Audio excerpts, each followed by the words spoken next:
The views and opinions expressed in this program are those of the participants and do not necessarily reflect the views of BronxNet or the program underwriters.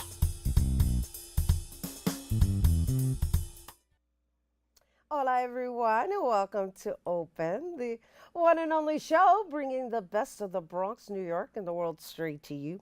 I'm Rina Valentin, your host de Café con Leche every Friday. Here's what's coming up in today's show.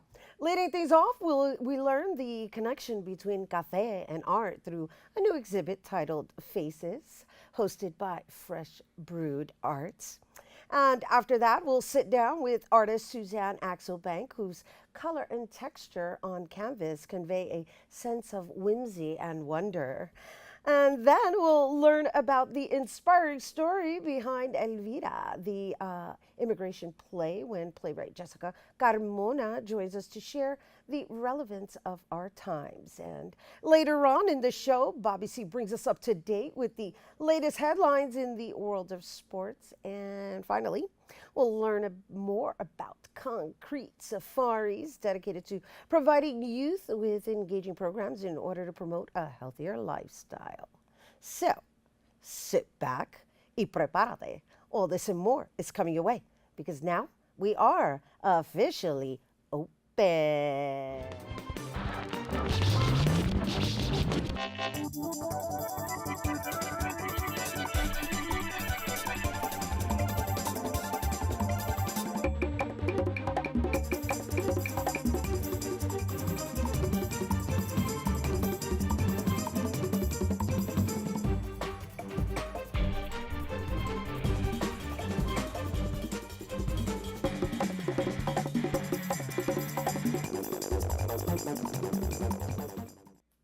Hello and welcome to Open, everyone. I'm Rina Valentin, your host, y Café con Leche. For the next hour, always inviting you to get social with us online. That's right. Tweet us and follow us on Instagram at BronxNet TV, and like us on Facebook at Open BronxNet Television. And of course, you know, while you're there, don't forget to follow moi on Twitter, Instagram, FB, LinkedIn, Insta Story, Snapchat at Rina Valentin.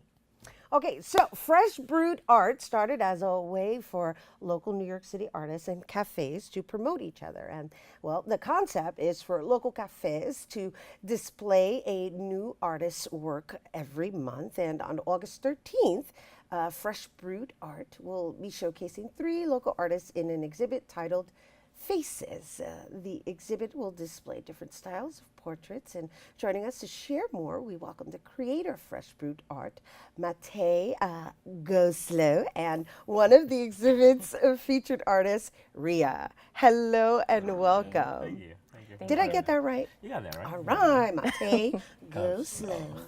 All right, you know, I think we all need to take that into some form of consideration, Sure. being New Yorkers. But welcome. Thank you. And I love the concept, Fresh Brewed Art. Yeah, that's true. Let's share a little bit about what inspired this whole, exhibit.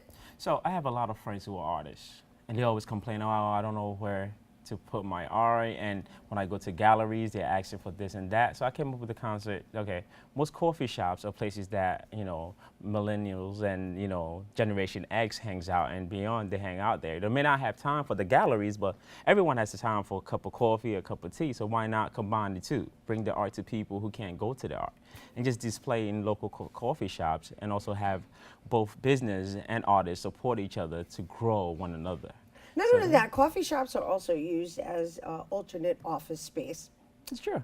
Right? Yeah. So that's why the millennials hang out there, because they're always online and doing things of that nature, right? Conversation we were having before we got on air. but the beauty is that you've taken into consideration that's where they will be, and in order to, I guess, enroll them into visiting art galleries, you put it in their face, and there you have it, right? So the artwork, is it a multimedia related, or do you solely deal with visual arts or photography? So the thing I deal with pop, mixed media, and street art. I deal with photography too, because it's the same force with the same genre. Abstract art is, if my thing I tell artists, if I don't like it, I won't promote it. So that's Right, me. If I right. don't like it, I won't curate it. So it's just basically, if I like your work, I'll invite you. If you want to be part of it, great. It's just like the way I liked Ria's work. So I invite her to be part of this, August 13th exhibit. All right, so Thank let's you. talk about Ria. Well, congratulations, Thank Ria. you. Let's Thank talk about your work. Well, I'm a self-taught artist. I've been painting actually since 2012. My first painting, I posted it and it just went viral. People were copying it. I was like, you know what, let me copyright this. But from then, I've been painting. I built up a pretty substantial Instagram following. And my theory to it is and I was talking to him about this earlier, is a lot of times people have such negative views of media, or entertainment is actually not what it used to be. And people sometimes, even though they like the gory and the this and the gossip and reality TV, they kind of want something wholesome. So I feel that I'm able to give people that. So I actually try to post a painting daily. So even if I'm painting on my hand, so I don't know if you're able to see some of my hand portraits on Instagram. Did you guys Yeah, we submit some submitted artwork? yes, No, and because a lot I'm, of I'm very artwork. interested in looking at them and sharing with our viewers. And so with that, while they're getting the images, I wanted to ask, like, what inspired you to even begin drafting this artistry?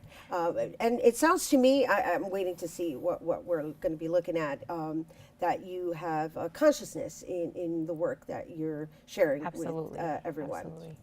Yes. Actually, I started sketching. I've always drew things throughout my life, but recently I started sketching as a way to like cope with daily anxiety, happiness, anything.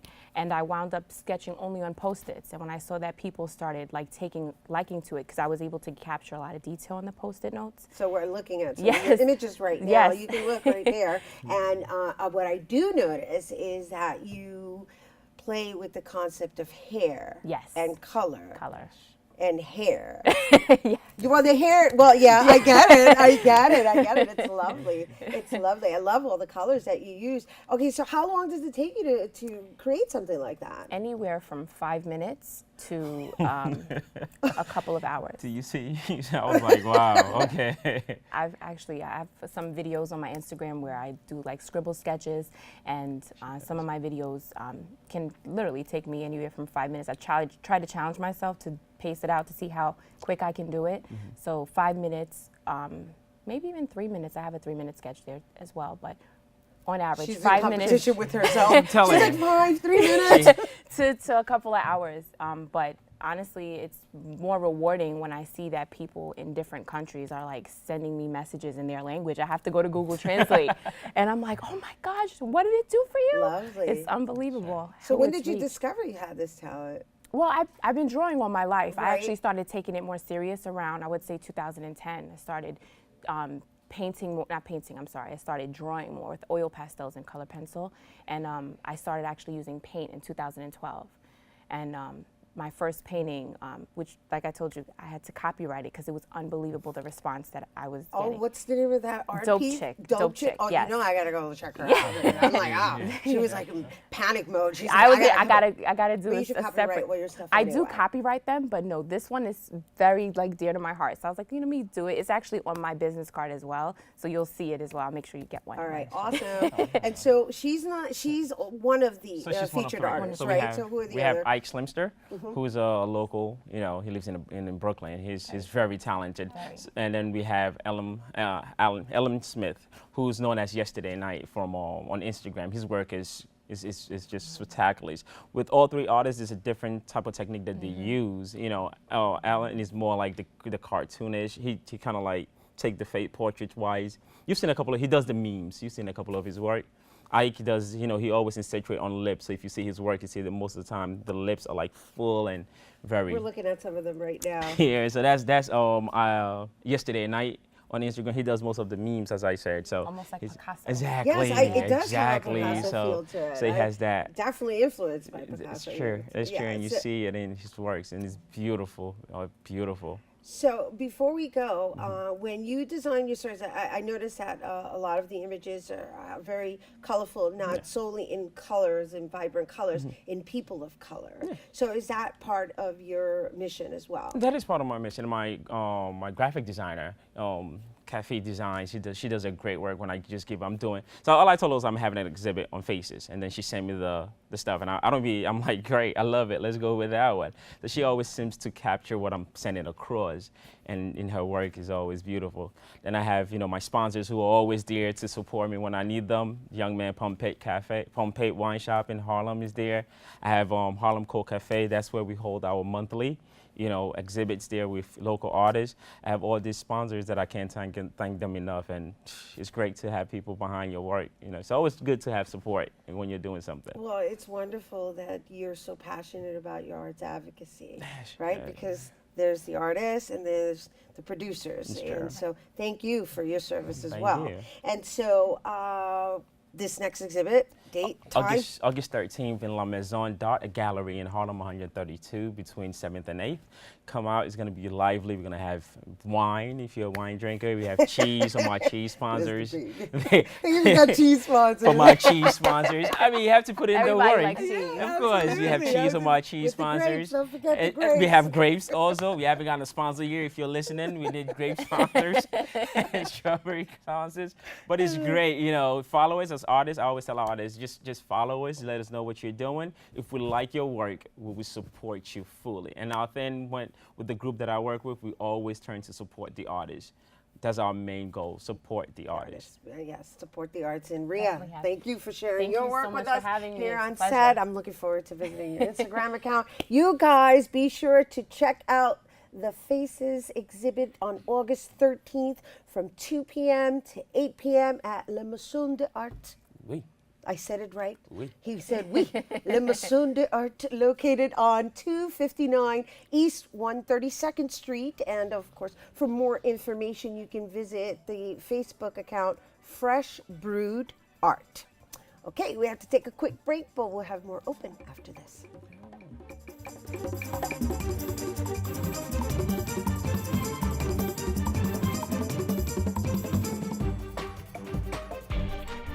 Troll teeth. That my voice sounded like a possessed baby doll. That no one would ever love someone as stupid as me. That I was fat, ugly. Disgusting.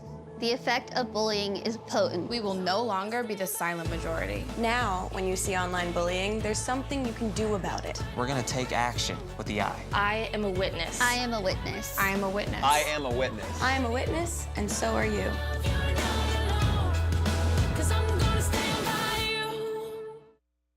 Well, Thomas, you've got prediabetes.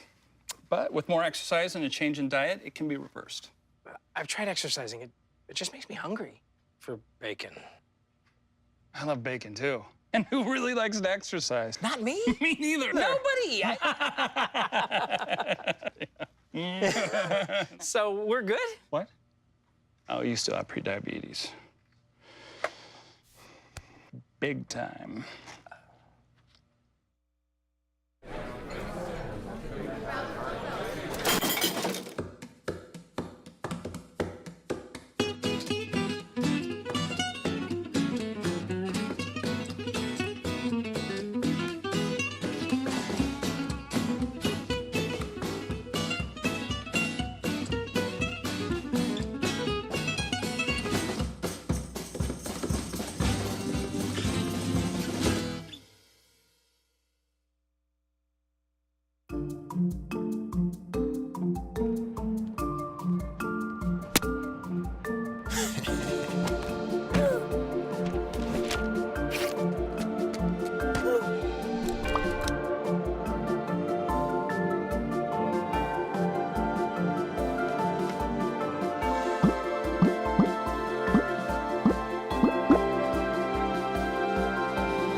I guess sometimes things just happen. Devastating things. Your whole world changes in an instant. That's what happened to me the day my mother had a stroke. I'm Paul George, and I want you to spot a stroke fast. F, face drooping. A, arm weakness. S, speech difficulty. T, time to call 911. Protect the ones you love. Spot a stroke fast. Hello and welcome back to Open. We're always inviting you to get social with us. That's right. online, that is. Tweet us at BronxNet TV, and while you're there, tweet me too at Rena Valentine. Our next guest is a self-taught artist driven to creativity with art degrees from the Fashion Institute of Technology and Lehman College. And well, her new exhibit, The Whimsical World of Suzanne Axelbank, at the Riverdale Y Gallery 18, is inspired by textures and colors of life. Joining us now to share more, we welcome artist Suzanne Axelbank. Hello and welcome. Hello, Rena. I love the title. The title alone makes me want to explore and escape and dance, and it kind of reminds me of Alice in Wonderland. Well, you know, actually, Alice in Wonderland was my very favorite story as a kid, mostly because she was strong and she took care of herself and she didn't need anybody to save her, and she had all these things going on, these whimsical things going on. So she's actually my favorite. Amazing you picked that up. Lovely. No, it's lovely. Well, I love all the points you just made, and on top of that, you know, she had a vivid imagination. Vivid. Yes. It was really, really vivid, as do you. And I'm looking at your artwork. I just want to talk a little bit about, I guess, how you got to this place of having all these layers. Well, you know, I started drawing when I was a kid, but I never really, I didn't have the confidence.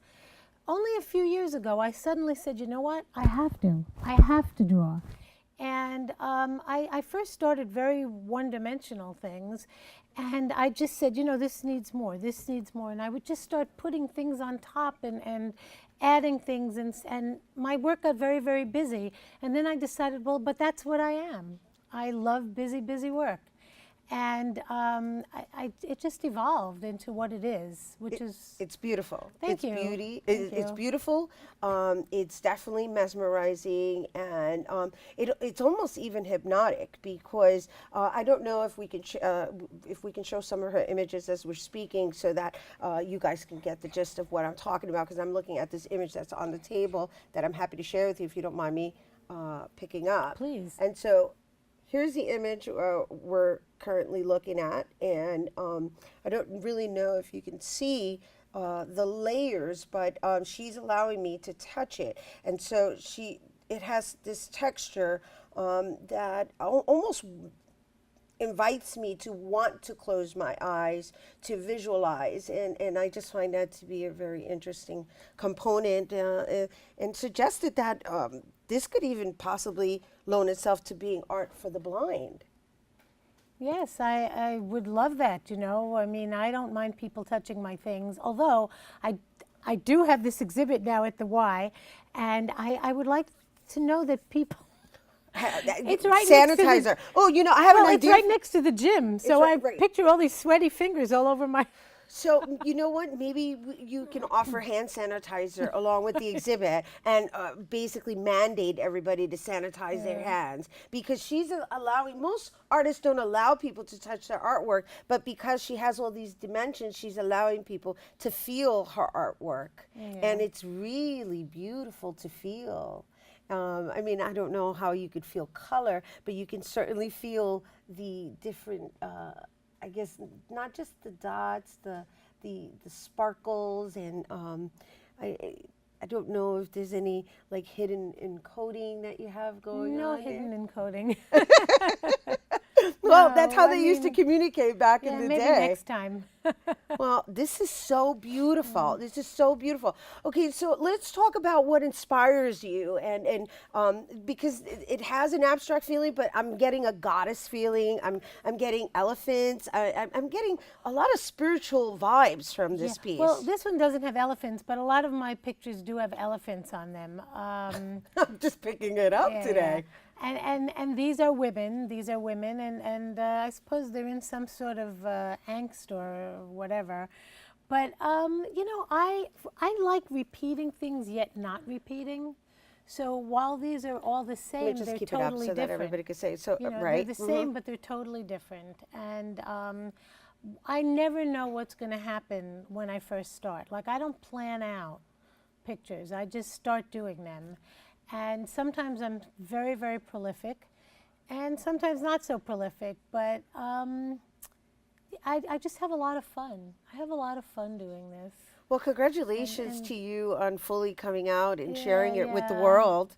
Yeah, but I will say once again that for those people at the Y, it's on Netherland Avenue, the Riverdale Y, and we have a reception at 2 o'clock on, at 12 o'clock to 2 o'clock on Sunday. You're all invited.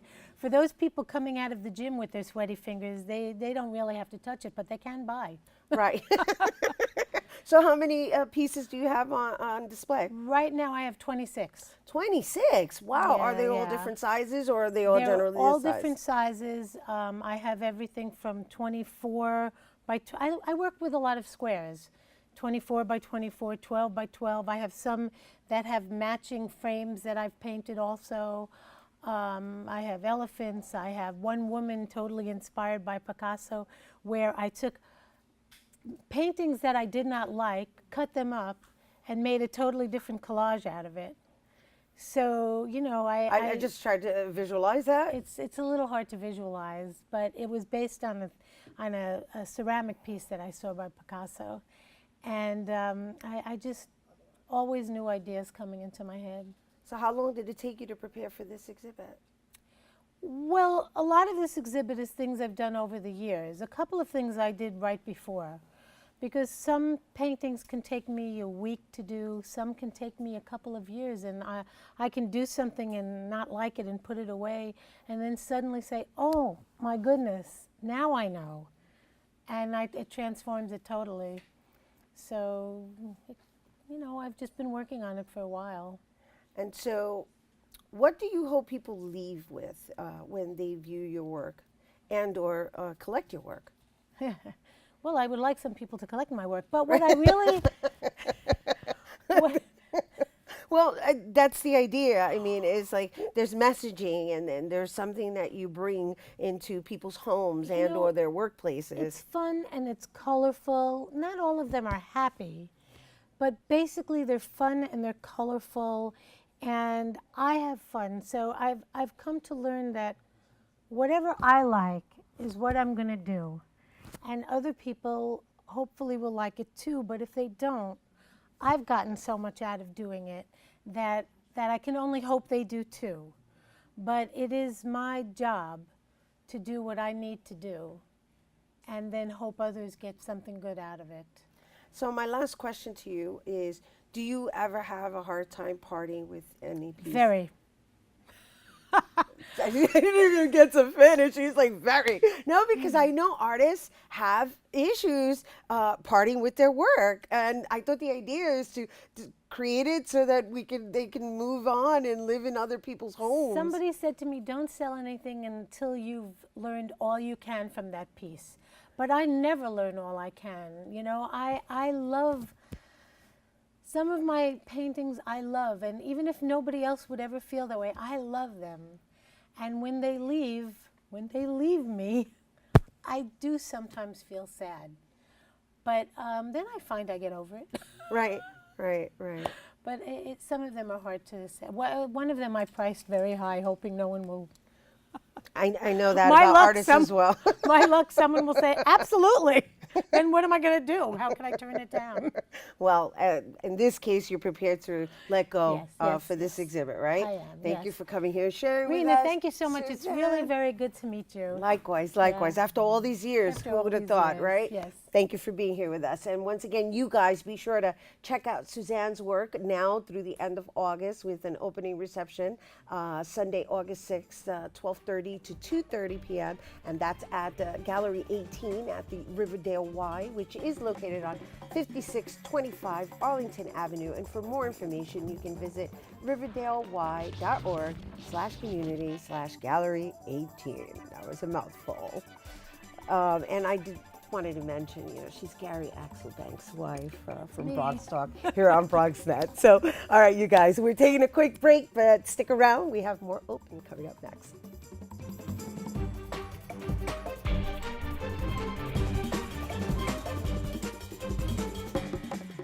So, I'm kind of new here, but I've noticed a trend. My human does this funny thing where she goes around and gets all my toys, and then she hides them in that basket by the door. but it's always the same basket, and it's always in the same place. And then she acts so surprised when I find them, but, she's putting them in the same basket again. It's like, hello, that's where you put it last time. You were the worst at hide and go seek.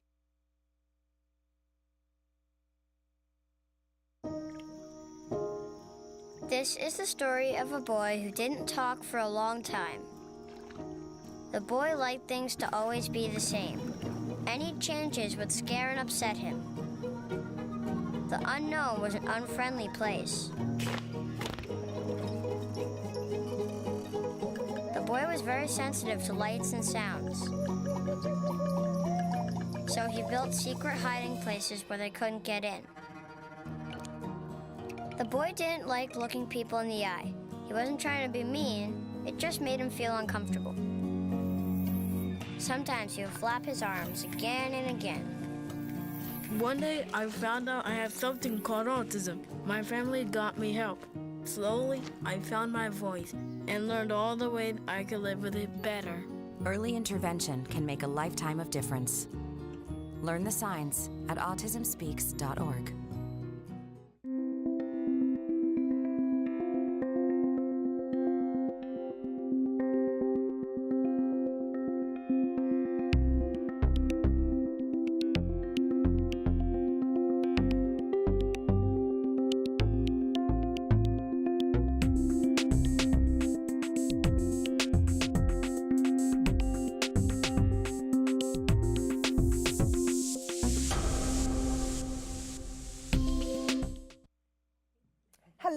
Welcome back to Open, everyone.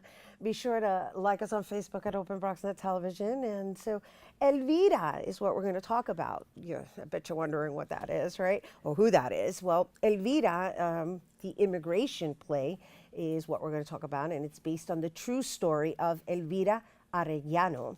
And it recounts her life as the daughter of a Mexican farmer to Times Magazine's Person of the Year in 2006. And so here to tell us more, we welcome the playwright herself, Jessica Carmona.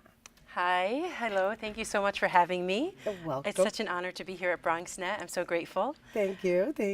Lovely. We're grateful to have you here. And well, let's just talk, before we talk about your play, how the impact you've had just with the film.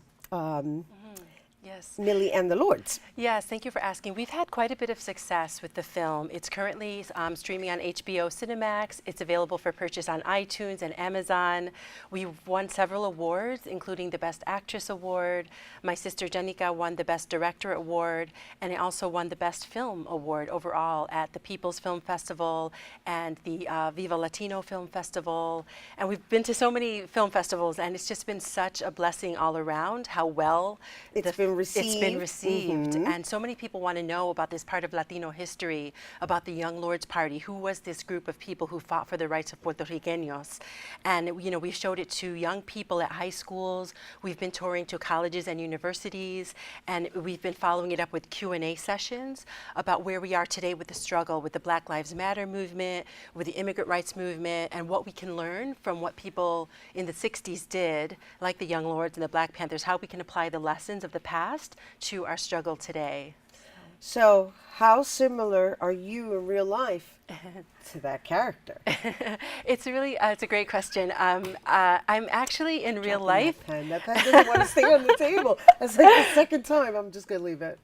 In real life, I think most people would say I'm very, very different from that character. Like people usually say, Jessica, you're too nice, you're too friendly. However, in preparation for that role, I had a lot of material to draw from because I've worked a lot with Latino youth at Puerto Rican youth development centers. And this past year, I've been a teaching artist, so I've worked with middle school students and high school students. And I've been exposed to a lot of that, of young Latina women who are frustrated about the world that they live in and what they see as challenges. And so they have a chip on their shoulder. They have a really bad, tough attitude. And I've been also a teaching artist in a all girls detention center as well for girls under 18 who are incarcerated. And I see this all the time. They're so angry. They're like, get away from me, don't talk to me. But inside, they have a heart of gold. They have a lot of pain. They have dreams and passions. They just need someone to believe in them, someone to draw out the best in them and to help them see that they are capable of pursuing their dreams, of overcoming their obstacles. So in preparing for the role, I kind of drew from those experiences and all the young women that I've worked with. Right, and you know, just even in your responsibilities, those are really huge shoes to fill. Yeah, thank you. Yes, yes. Thanks. And so now you've taken on the role of writing a story, basically a play about a true story that I guess is so relevant to today. It saddens me that we're even living in the day and age that we are. And so it seems that you're doing this social justice, edutainment style of presentations and so let's talk about Elvira and how well did you know her and how did you even come about to writing this? Yeah, so, you know, my lifelong mission and my passion is combining my passion for the arts, both theater and film and dance, together with my passion for social justice and fighting for the rights of oppressed communities. And I've been an immigrant rights activist for many years, since like 2005, 2006. And I've been a teacher, an ESL teacher, and a lot of my students have been adult undocumented immigrants from Latin America who are trying to learn English to try to, you know, be a good member of society and to contribute. So back in 2006, you know, there was a big immigrant rights movement happening. There was a big mega marcha in Los Angeles, I believe. And I heard about the story of Elvira Arellano because I was involved in the immigrant rights movement. Everybody was talking about this woman who they called her the Latina Rosa Parks because she was breaking the law. She was refusing. They tried to deport her, basically, and she said, no, I'm going to fight back, and she took sanctuary in a church in Chicago. So basically, she was undocumented, and her son, Saul, was a U.S. citizen. He was born here in the States. And by deporting her, they would be separating her from her son and basically destroying the family. So she basically took up the fight, and she remained a very, very committed activist. And she saw this struggle not only about herself, but she saw herself as fighting for the rights of thousands and thousands of immigrants around the country. So I was reading newspaper articles about her. I was seeing the footage on the news stations. And this woman, she's a Latina, a Christian woman. She's very grounded in her faith, and she's very committed to social justice. So she inspired me a lot. And so I was following her story. And basically in 2007, she did end up getting deported to Mexico, but I reached out to her. I looked up information on her on social media, and I said, hello, my name is Jessica. I'm an actress and a playwright in New York City. I'm an activist in the immigrant rights movement. I've been following your story. You inspire me. I really want to write a play based on your story, on your life. You know, would you be okay? And she was completely open to it. We stayed on the phone for almost 2 hours. I was interviewing her about her childhood growing up in Mexico, and we talked about the different factors that led her to cross the border. You know, we talked about things like NAFTA and economic policies that caused so many people to quote unquote break the law to get here. And it started off as a one-woman play. I developed all these characters with one actress playing all the different roles. And basically, I continued to take playwriting classes and playwriting workshops, and I continued to develop the play, getting different feedback from my teachers. And basically, it culminated to the play that it is today, which is several different characters and 6 different actors. So when is the play being presented, and where is it being presented? So we were at the 2015 Fringe Festival, which we had a lot of success. Congratulations, that's a big deal. We were selected as one of the most promising plays of that festival, which was really exciting, and we've continued to develop it. So now we're choosing to take it to Chicago because Elvira's story is really a Chicago story. Right. You know, the church where she took sanctuary is on Division Avenue in Humboldt Park, which is a really important part of Chicago history. So, you know, I would love to sit here and continue with the background of it, but we actually have to share with our viewers where they can see this, how long it's running, because they're wrapping us up. And while I think your story it's so important, and I'm really fascinated with you, even just having graduated from Tisch and now serving the community and being a revolutionary. Yes. in being a voice for the voiceless. You know, I congratulate you. Thank you so much. I truly appreciate that. And I have had a lot of mentors and teachers and friends and allies along the way to help me become the woman I am today. So a big shout out to those people. All right. And lastly, the play. And yes, the play. If you want more information, you can go to www.elvidatheimmigration.play.com or www.elvidatheplay.com. We have a Facebook page. You can find out all about what the play is about. Our next performances, we're going to do it here in New York sometime very soon. Okay. We're going to do it at Adelphi University in September, and hopefully more places. Awesome. Thank you, Jessica. Thank you so much. Once again, you guys, for more information on Elvira, the immigration play that is so relevant today, be sure to visit elviratheimmigrationplay.com. Okay, we're taking a quick break, but don't go anywhere. Bobby C's Weekly Sports Roundup is coming up next. This is why you took a second job. While you taught yourself how to fix the plumbing. While you'll do whatever it takes to keep your home. And that is why we want to help. We are making home affordable, a free government resource that can make paying the mortgage easier. Call 888-995-HOPE today. Behold the angry giant. Behold the angry giant. Behold the angry giant. Behold the angry giant. It only takes a moment to make a moment. Take time to be a dad today.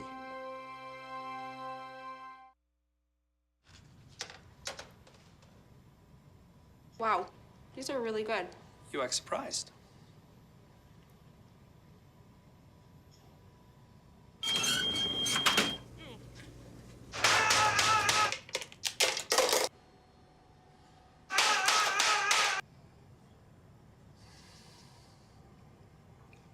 Practice makes perfect. You don't have to be perfect to be a perfect parent. There are thousands of teens in foster care who don't need perfection. They need you. Open up your books to page 360. Did you just look at your phone while you was in class? You played yourself. Talking about inspirational quotes. You gotta believe in yourself. Don't ever play yourself. The key is to make it, so make it. Louise, can you give me an example of an inspirational quote? Don't play yourself. The key is to make it. And who said that? I did. Now that's a major key alert. Learn the real major keys to getting to college at getschool.com.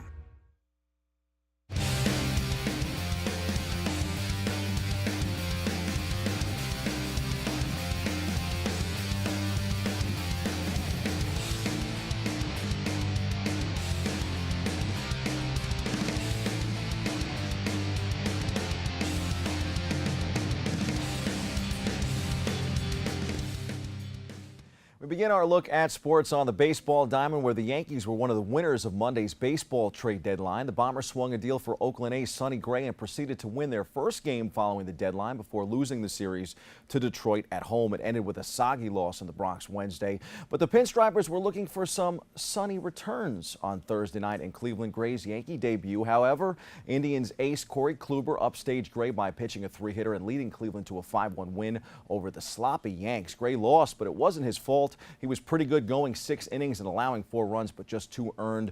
Kluber struck out 11, and the only run he allowed was a 7th inning Gary Sanchez homer. The Indians scored their 2 first-inning runs with the help of 3 Yankee errors. First baseman Chase Headley and second baseman Tyler Wade mishandled grounders, while right fielder Clint Frazier airmailed a throw to third. The Yankees have lost 4 of their last 5 games. Despite the setback, the Bombers did acquire 2 very good starting pitchers in Gray and lefty Jaime Garcia. Garcia says it was emotional for him to be traded to the Yankees because his family are all fans of the team. His late grandfather used to tell his mom that Garcia will play in the Bronx one day. As for Gray, he was welcomed to the BX by the Bronx's own acting great Chaz Palminteri on social media. Chaz said he hopes Gray gets to write his own Bronx Tale.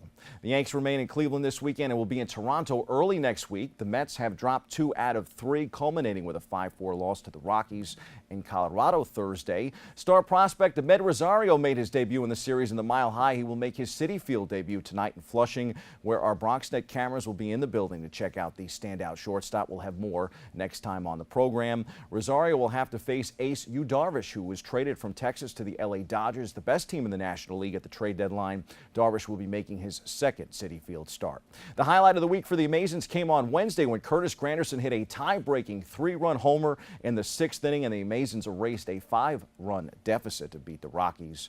Time for some quick hitters from around the world of sports. 3 weeks away from Mayweather-McGregor, and the buzz continues. McGregor's sparring partner bowed out Thursday, citing some issues with the way the camp was running these sparring sessions. They had released some photos of Conor doing damage, something his sparring partner said did not tell the whole story. As for Mayweather, he has suggested 8-ounce boxing gloves as opposed to the usual 10, but the boxing commission would have to approve. McGregor is used to using 4-ounce gloves in his MMA UFC fights. If you were curious who won the swim meet between Olympic great Michael Phelps and a great white shark, it wasn't even close.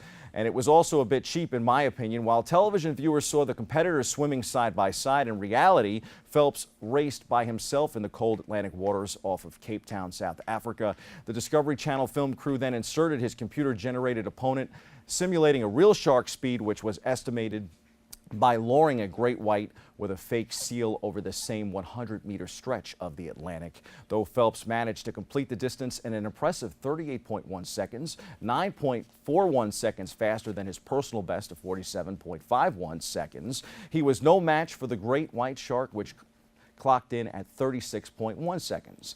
Like fans that tune in for racing that want to see the crashes, if it was Phelps versus the real Jaws, there was always that possible chance. Where's Richard Dreyfuss? I think we're going to need a bigger boat. Speaking of boats, the Giants wide receivers will be looking to overcome their Miami postseason mess from Green Bay, and second-year wideout Sterling Shepard is a big part of that plan. The Giants are excited about how Shepard has improved, which is why his injury prognosis Wednesday was a hold-your-breath kind of moment. Shepard underwent an MRI on Thursday and is expected to be in the clear, per sources. He injured his ankle in practice. Coach Penn McAdoo said it was due diligence. Jets rookie Jamal Adams, a stud player in the making, made headlines this week for saying that the football field is the perfect place to die. Families of football players dealing with CTE didn't take too well to the comments. Adams said he was surprised he created such a firestorm when he told a fan forum that. Some former Jets, including Marvin Jones, said they were willing to cut Adams slack for his comments Monday concerning head injuries. Adams later said the comment was all about passion. He's a rookie. In boxing, Vladimir Klitschko is retiring. He was more active than any recent heavyweight champion, and he fought in a record 29 heavyweight championship matches. He defended his title against all 4 comers in 4 countries on 3 continents. He made 5 successful title defenses in his first reign as champion and an astonishing 18 in his second reign, which covered more than 9 years. He is one of the greatest heavyweights who ever lived, though in his career had no defining victory or seminal moment in the ring. Few championship moments for Carmelo Anthony in his hoops career since winning a national championship in his only year at Syracuse. Anthony has not gotten close to a title. His 2009 Denver Nuggets team got to the conference finals, but since joining the Knicks, he hasn't returned. It looks more and more like you will see Anthony in Houston this season. The Knicks have signed veteran point guard Ramon Sessions to replace Derrick Rose, who signed with Cleveland. Sessions could mentor rookie Frank Ntilikina. The Brooklyn Nets will open the preseason against the Knicks on October 3rd at Madison Square Garden. Brooklyn returns to the Barclays to take on the Heat on October 5th, and the Knicks again on October 8th. The preseason wraps up with the 76ers on October 11th at Nassau Veterans Memorial Coliseum. On the ice, Islanders captain John Tavares, who became eligible to sign an extension to life first as he enters the final season of his deal, wants to remain with the franchise. And happy 40th birthday, Tom Brady. He celebrated the mark this week. Aaron Rodgers said he too would like to be playing at 40. Rodgers, now 33, said he wants to be a Packer in 7 years. As for Brady, he is coming off his second best statistical season ever. He finished last season among the top 3 in nearly every major QB category. The question is, how much longer will Brady be great? Vegas has the Pats going undefeated this year. The Philadelphia Phillies are having their annual alumni weekend August 10th through the 13th. The focus of this year's festivities was going to be Pete Rose, one of the heroes of the 1980 World Series championship team, who would be inducted to the Phillies Wall of Fame. The club was also going to hand out Pete Rose bobbleheads. Not anymore. Phillies issued a press release saying that due to recent events, Rose and the Phillies have mutually agreed that Rose will not participate in alumni weekend and the bobblehead will not be given out. Rose said in the statement that he is concerned that matters will overshadow the goodwill associated with alumni weekend, and I agree not to participate. Statutory rape allegations have come against Rose, but date back to his playing days. And from the MLS, NYCFC will host the Red Bulls Sunday night at Yankee Stadium. That rivalry game gets going at 6 p.m. Those are the headlines. We hit the C-list for a comment on some must-see TV.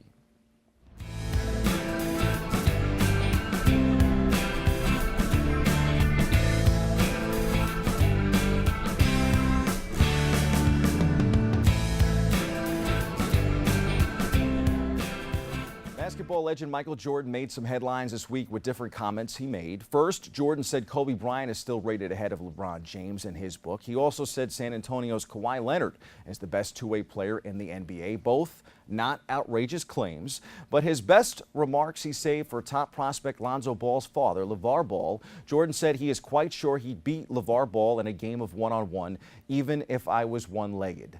Months after Ball made headlines by saying he would kill Jordan back in my heyday, the Hall of Famer finally discussed Ball's comments. He said, "You got to understand the source. I think he played college. Maybe." Jordan told campers at his flight school basketball camp on Monday he averaged 2.2 points a game. Really? It doesn't deserve a response, but I'm going to give it to you because you asked the question.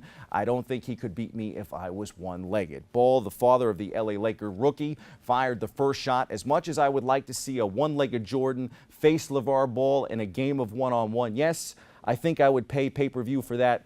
I'm more inclined to suggest the senior Ball against the Shark that beat Phelps. Just not the computer-generated version, the real deal. And yes, I'm taking Jaws in that one too. As for must-see TV, hit us up on social media and let us know what you would rather see. Mayweather McGregor, Jordan Ball, or Ball Jaws. That's your sports. I'm Bobby C. Back with more Open after this.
Hi, I'm David Lesh, legal correspondent to the morning show Open. If you have a legal question that you'd like me to answer, please send me an email at davidlesh@bronxnet.org, and I will address it on our Ask Your Lawyer segment. And welcome back to Open, everyone. We're closing out the show with Concrete Safaris. That is actually an organization that was started in order to help the youth in our communities learn how to create solutions that will inspire their peers to have a positive active outdoor lifestyle. None of that virtual reality stuff. That's right. Their Jungle Gym series is an annual obstacle race and active living fair, which the children create and invent through their own ideas. So we're going to learn more about that. Please welcome Concrete Safari's outdoor play coordinator, Chris Hartsfield. Hello. Well, thank you, thank you. Thank you for being here. This is I love just the title alone, the Concrete Safaris, right? Because Yeah. I'm like, okay, what's a concrete safari? They're like, well, we live in the concrete jungle. Boom. Right. So we have to create our own means of feeling like we're at a safari. Right, you're absolutely right. And how do we do that? By closing down the street and creating obstacle course. Right. I love it. So funny. It's true, Yeah, though. but it goes hand in hand, you know. Okay, but here's all jokes aside, and I'm making jokes about it, but the truth is that when we think of summer in New York, we think of like the fire hydrants open, street parties, block parties, fairs, and I think it's so important that we continue with these types of traditions, especially on the realm that you guys have created it, because our kids are getting lost into the social media and the online virtual reality and the games and the Xboxes and all that, and they're not moving their actual bodies. Yeah, right. So tell us exactly how this program runs and how many kids you have enrolled. All right, so basically, Jungle Gym starts with a committee selected from our after-school program that runs out of PS 83, 182 in East Harlem. From there, I could say about 10 to 12 of those youth go out and meet with the Community Board 11. They actually meet with architects. How old are these youth? Between the ages of 8 and 12. 8 and 12. Yes. Okay, so you train them to be leaders as well. Yeah, Nice, you know, nice, in nice. the community, Yeah. yeah. Go ahead, continue. All right, so Yeah. from there, they meet with the Community Board 11 to secure the street closure. Also, they meet with architects from Open Architecture that come and help them bring their ideas to life. From there, they meet, they build, and then we present. This year, we did it 3 days, July 29th, June 24th, July 29th, and August 26th. Right, so August 26th is the one that's coming up. Yes. I understand you closed down the streets 116, 118 on 3rd Avenue, Yes. but I'm interested in this process that you're talking about because what you're saying is that the kids create the whole event. They create the whole event and they participate in all the event. And do they create the I guess what is it? The curriculum? No, it wouldn't be a curriculum, right? No, because no. it's an outdoor event. I know. Yeah. It's an after school program. I'm like, oops, I'm sorry. Nah, We're supposed to yeah, make it fun. It's supposed to be fun. I'm like, what am I saying, right? Right. But the interesting part is that they're the ones that create the whole event. Correct. So correct.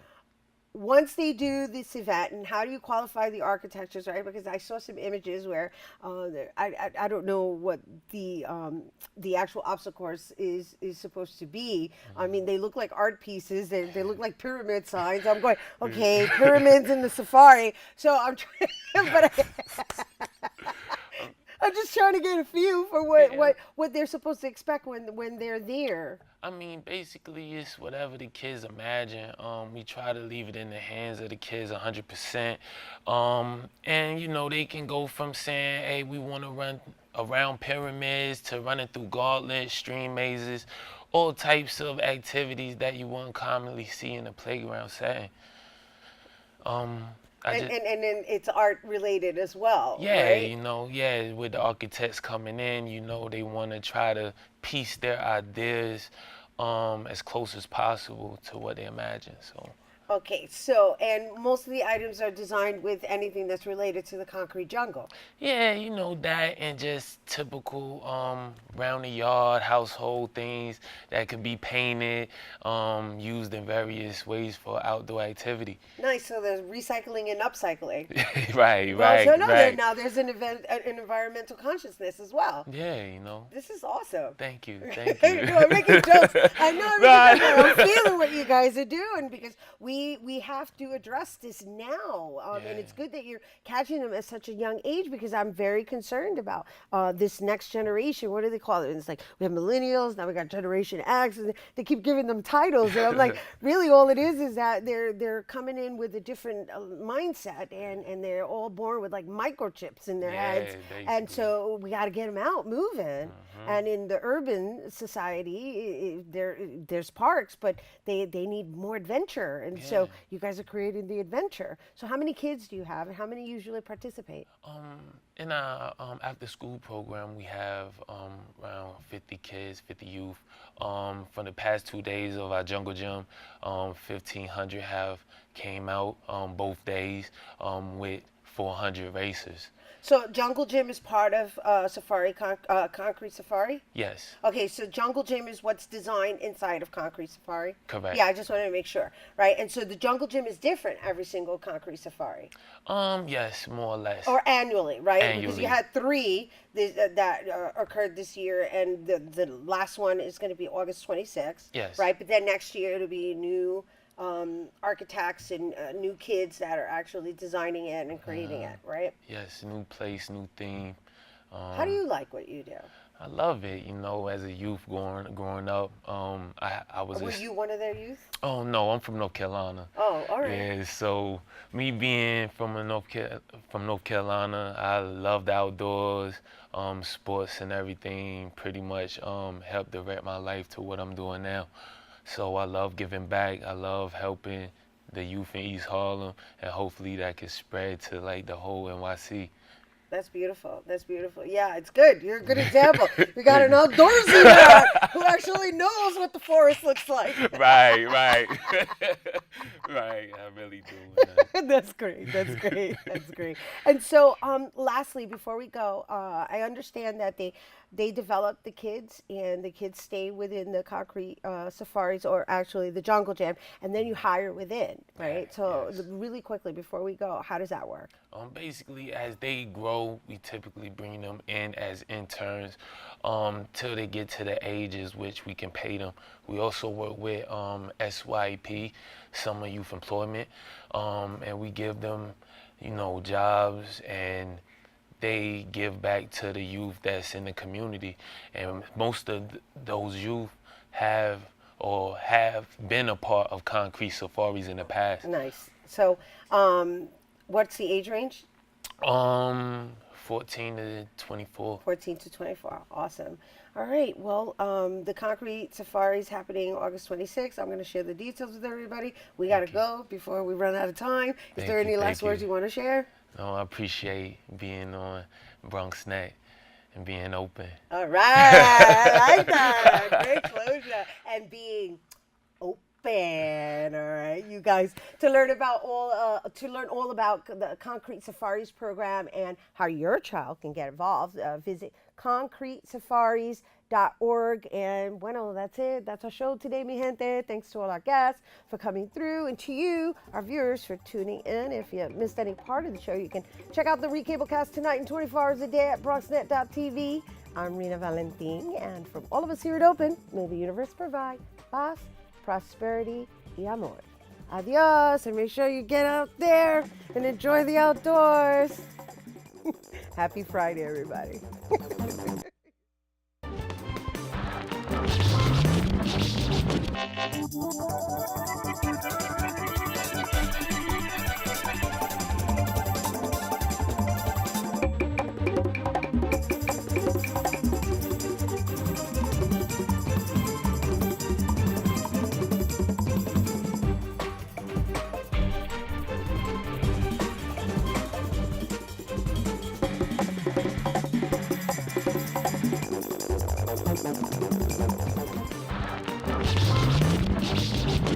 Thank you.